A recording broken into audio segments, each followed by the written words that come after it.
ದೇವರ ಪರಿಶುದ್ಧ ನಾಮಕ್ಕೆ ಸ್ತೋತ್ರವಾಗಲಿ. ಈ ದಿನದ ದೇವರ ವಾಕ್ಯ ಪ್ರಸಂಗಿ 3ನೇ ಅಧ್ಯಾಯ 1ನೇ ವಾಕ್ಯ.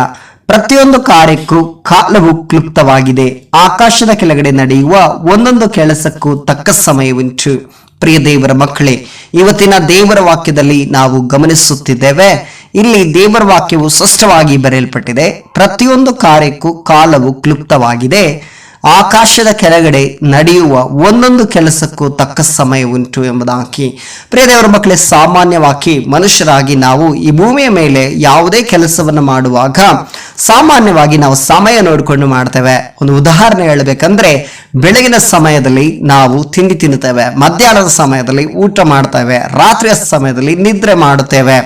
ಹಾಗೆ ಮದುವೆ ಮಾಡೋದಕ್ಕಿಂತ ಮುಂಚೆ ಒಳ್ಳೆ ಸಮಯ, ಮುಹೂರ್ತದ ಸಮಯ, ಹಾಗೆ ಹೀಗೆ ಎಂಬುದಾಗಿ ಲೋಕದ ಪ್ರಕಾರ ನಾವು ನೋಡುವುದು ಉಂಟು.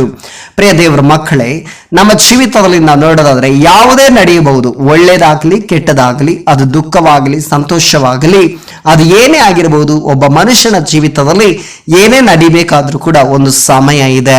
It has been appointed time, ಅಂದ್ರೆ ಕ್ಲುಪ್ತವಾದ ಒಂದು ಸಮಯವಿದೆ. ಪ್ರಿಯ ದೇವರ ಮಕ್ಕಳೇ, ದೇವರು ಕ್ಲುಪ್ತವಾಗಿ ಒಂದು ಸಮಯವನ್ನು ಇಟ್ಟಿದ್ದಾನೆ. ಆ ಸಮಯ ಬಂದಾಗ ಎಲ್ಲವೂ ತಾನಾಗಿಯೇ ನಡೆಯುತ್ತದೆ, ಅದು ಒಳ್ಳೇದಾಗ್ಲಿ ಕೆಟ್ಟದಾಗ್ಲಿ.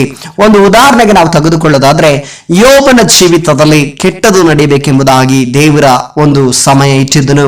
ಆ ಸಮಯದಲ್ಲಿ ಯೋಬನಿಗೆ ಬೇರೆ ಕೆಟ್ಟದೇ ನಡೀತಾ ಇತ್ತು. ಅವನ ಜೀವಿತದಲ್ಲಿ ಕಷ್ಟಗಳನ್ನ ಅನುಭವಿಸುತ್ತಿದ್ದನು. ಅವನ ಜೀವಿತದಲ್ಲಿ ಎಲ್ಲವನ್ನ ಕಳೆದುಕೊಂಡನು, ರೋಗಕ್ಕೆ ಒಳಗಡೆ ಆದನು. ಮತ್ತೆ ಆದರೆ ಪ್ರಿಯ ದೇವರ ಮಕ್ಕಳೇ, ಇನ್ನೊಂದು ಸಮಯ ಆತನ ಜೀವಿತದಲ್ಲಿ ಬರ್ತದೆ. ಆತನ ಜೀವಿತದಲ್ಲಿ ಕಳೆದುಕೊಂಡದೆಲ್ಲವನ್ನ ಹಿಂದಿರುಗಿ ಪಡೆದುಕೊಳ್ಳುತ್ತಾನೆ. ಪ್ರಿಯ ದೇವರ ಮಕ್ಕಳೇ, ಒಂದು ಸಮಯದಲ್ಲಿ ಆತನು ಕಣ್ಣೀರಿನಲ್ಲಿದ್ದನು, ಆತನು ವೇದನೆಯಲ್ಲಿದ್ದನು, ಆತನು ದುಃಖದಲ್ಲಿದ್ದನು. ಆದರೆ ಅದೇ ಯೋಬನು ಮತ್ತೊಂದು ಸಮಯ ಬರುವಾಗ 2ರಷ್ಟು ಆಶೀರ್ವಾದವನ್ನ ಪಡೆದುಕೊಳ್ಳುತ್ತಾನೆ. ಹೀಗೆ ಒಂದು ಒಳ್ಳೇದಾಗ್ಲಿ ಅಥವಾ ಕೆಟ್ಟದಾಗ್ಲಿ, ಅದು ದೇವರು ನೇಮಕ ಮಾಡದಂತ ಸಮಯದಲ್ಲಿ ನಡೀತದೆ. ನನ್ನ ಜೀವಿತದಲ್ಲೂ ನಿಮ್ಮ ಜೀವಿತದಲ್ಲೂ ದೇವ ಒಂದು ಸಮಯವನ್ನು ಇಟ್ಟಿದ್ದಾನೆ. ಆತನಿಟ್ಟಿರುವಂತ ಸಮಯದಲ್ಲಿ ಖಚಿತವಾಗಿ ಅದು ನಡೆಯುತ್ತದೆ.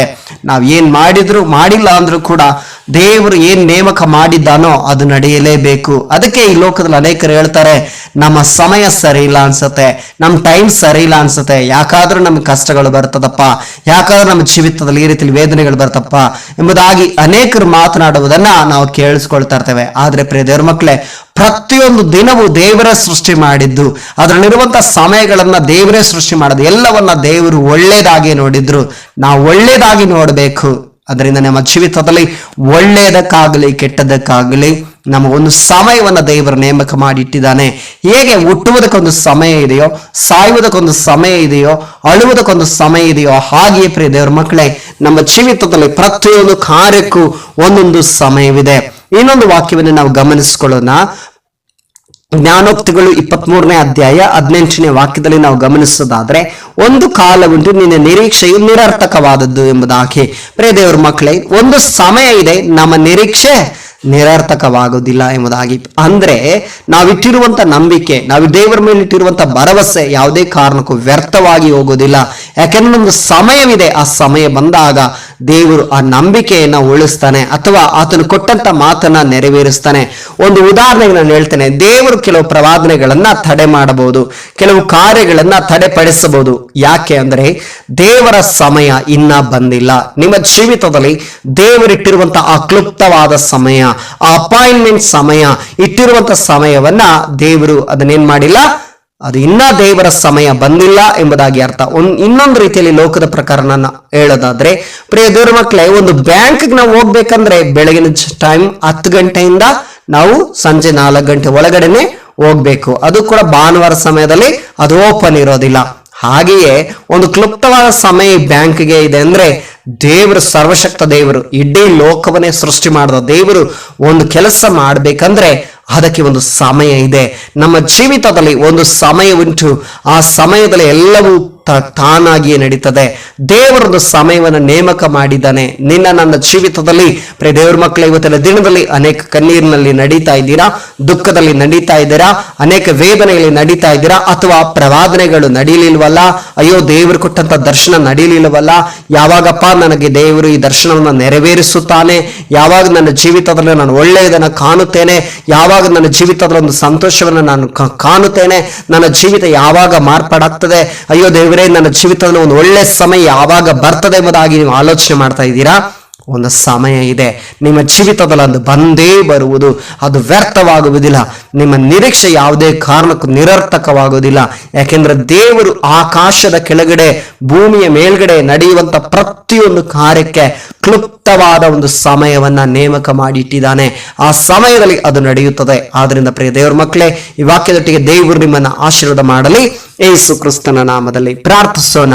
ಸರ್ವಶಕ್ತನು ಮಹಾಪರಿಶುದ್ಧನು ಆದ ತಂದೆಯಾದ ದೇವರೇ, ಈ ದಿನಕ್ಕಾಗಿ ಸ್ತೋತ್ರ ಅಪ್ಪ. ಈ ದಿನದಲ್ಲಿ ಸ್ವಾಮಿ ವಾಕ್ಯ ಕೇಳುತ್ತಿರುವಂತ ಪ್ರತಿಯೊಬ್ಬರನ್ನ ಆಶೀರ್ವಾದ ಮಾಡ್ರಿ. ಹೌದು ದೇವರೇ, ಈ ವಾಕ್ಯದ ಪ್ರಕಾರ ದೇವರೇ, ಪ್ರತಿಯೊಂದು ಕಾರ್ಯಕ್ಕೂ ಕಾಲವು ಕ್ಲುಪ್ತವಾಗಿದೆ. ಆಕಾಶದ ಕೆಳಗಡೆ ನಡೆಯುವ ಒಂದೊಂದು ಕೆಲಸಕ್ಕೂ ತಕ್ಕ ಸಮಯ ಉಂಟು ಎಂಬ ವಾಕ್ಯದ ಪ್ರಕಾರ ದೇವರೇ, ನಮ್ಮೊಟ್ಟಿಗೆ ಮಾತನಾಡಿ ದೇವರೇ, ಈ ಒಂದು ಸಮಯವನ್ನ ಕುರಿತಾಗಿ ನಮ್ಮೊಟ್ಟಿಗೆ ಮಾತನಾಡಿದ ಕೃಪೆಗಾಗಿ ದೇವರೇ ನಿನಗೆ ಸ್ತೋತ್ರ ಸಲ್ಲಿಸ್ತೇವೆ ಸ್ವಾಮಿ. ಹೌದು ದೇವರೇ, ನಮಗೋಸ್ಕರ ಒಂದು ಕ್ಲುಪ್ತ ಸಮಯವನ್ನು ನೀನು ಏರ್ಪಡಿಸಿಟ್ಟಿದ್ದೀಯಾ. ನಮಗೋಸ್ಕರ ಒಳ್ಳೆಯದು ಮಾಡುವುದಕ್ಕೆ, ಆಶೀರ್ವಾದ ಮಾಡುವುದಕ್ಕೆ, ನಮ್ಮ ಜೀವಿತವನ್ನ ಬದಲಾವಣೆ ಮಾಡುವುದಕ್ಕೆ, ನಮ್ಮ ಜೀವಿತದಲ್ಲಿರುವ ಎಲ್ಲ ಪರಿಸ್ಥಿತಿಗಳನ್ನು ಬದಲಾಯಿಸುವುದಕ್ಕೆ ಒಂದು ಸಮಯವನ್ನ ದೇವರೇ ನೀನು ಇಟ್ಟಿದ್ದೀಯಾ ಕರ್ತನೆ. ಆ ಒಂದು ಸಮಯದಲ್ಲಿ ನೀನು ಮಾಡುತ್ತೆ ಎಂಬುದಾಗಿ ನಾವು ನಂಬುತ್ತೇವಪ್ಪ.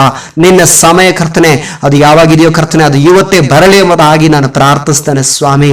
ಅಪ್ಪ, ಈ ವಾಕ್ಯ ಕೇಳುತ್ತಿರುವ ಪ್ರತಿಯೊಬ್ಬೊಬ್ಬರ ಜೀವಿತದಲ್ಲಿ ಒಂದು ಒಳ್ಳೆ ಸಮಯ ಉಂಟಾಗಲಿ ಯೇಸು ಕ್ರಿಸ್ತನ ನಾಮದಲ್ಲಿ ಕರ್ತನೆ. ಹೌದು ದೇವರೇ, ಇವತ್ತಿನಿಂದ ಇವರ ಜೀವಿತದಲ್ಲಿ ಒಂದು ಶುಭ ಕಾರ್ಯಗಳು ನಡೆಯಲೆಂಬುದಾಗಿ ನಾನು ಪ್ರಾರ್ಥಿಸುತ್ತಿದ್ದೇನೆ. ಯೇಸು ಕ್ರಿಸ್ತನ ನಾಮದಲ್ಲಿ ನನ್ನ ಪ್ರಾರ್ಥನೆ ವಿಜ್ಞಾಪನೆಗಳನ್ನು ನಿಮ್ಮ ಪಾದ ಸಾನ್ನಿಧ್ಯಕ್ಕೆ ಸಮರ್ಪಿಸ್ತಾ ಯೇಸುವಿನ ನಾಮದಲ್ಲಿ ಪ್ರಾರ್ಥಿಸ್ತೇವೆ ತಂದೆಯ ದೇವರೇ. ಆಮೇನ್, ಆಮೇನ್, ಆಮೇನ್. ದೇವರು ನಿಮ್ಮನ್ನು ಆಶೀರ್ವದಿಸಲಿ.